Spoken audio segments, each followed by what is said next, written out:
Yo, what's up? It's me again, Pes TV. Lagi nyo lang ako nakikita nagmamaneho, no? Sobrang busy ko talaga ngayon, mga lodi. Ayan, meron lang po tayo gustong itanong sa tagapagsalita ng Malacanang na si Auntie Claire.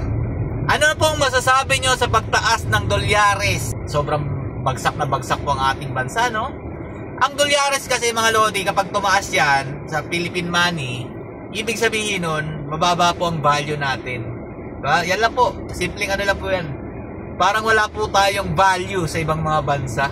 Ganon. Kaya po tayo tinatapak-tapakan na lamang. Ganon po ang nangyayari sa ating bansa ngayon. Sige nga po. Baka naman po meron po magtanong dyan kay Auntie Claire ng mga media. Dahil mahilig po siya magpa-presscon. Dahil siya po ang tagapagsagot. Tagapagtanggol. Attack dog nga daw po kung tawagin dahil lagi pong tinutulak ang pangalang Duterte sa kanyang mga question and answer portion dyan. Ayan, pakisagot po, Auntie Claire. Ano pong opinion ninyo sa nangyayaring pagtaas ng dolyares?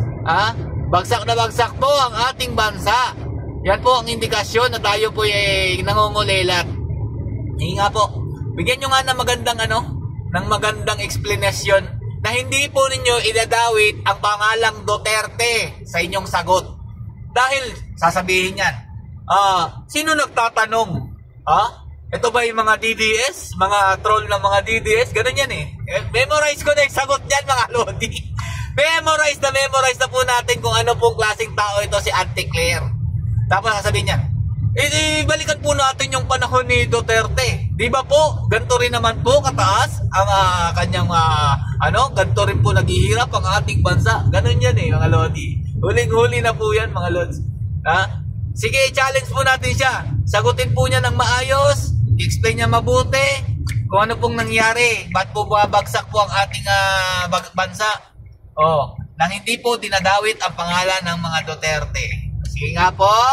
Paki-share po, paki-tag si Auntie Claire. Baka naman po kasi magkaroon po tayo ng tsansa na siya po yung sumagot sa ating katanungan. Tayo po yung ordinaryong mamamayan lang po na nag-iingay dito po sa nangyayari sa ating bansa dahil tayo po ang magiging apektado dito. Hindi po manaramdaman ng mga nasa posisyon kung ano po yung nararanasan natin dito po sa ating bansa dahil sila po ang naikinabang kung ano pa po ang nangyayari dito po sa administrasyon ni Bongbong Marcos Jr. Sila po ang naikinabang. Kung meron ng mga sobrang pondo dyan, mga DSWD budget,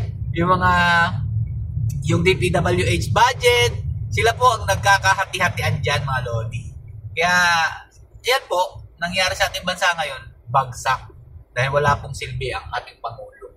Yan po ang katotohanan dyan. At ayaw po lang matanggap na ganun po talaga ang ginagawa ni Marcos Jr. Weak leader nga po. Hanggang dito lang po muna. Tayo po natin sumagot si Auntie Claire. Baka naman kasi may magtanong sa kanyang media niyan eh. Stay safe. God bless you all. Duterte pa rin.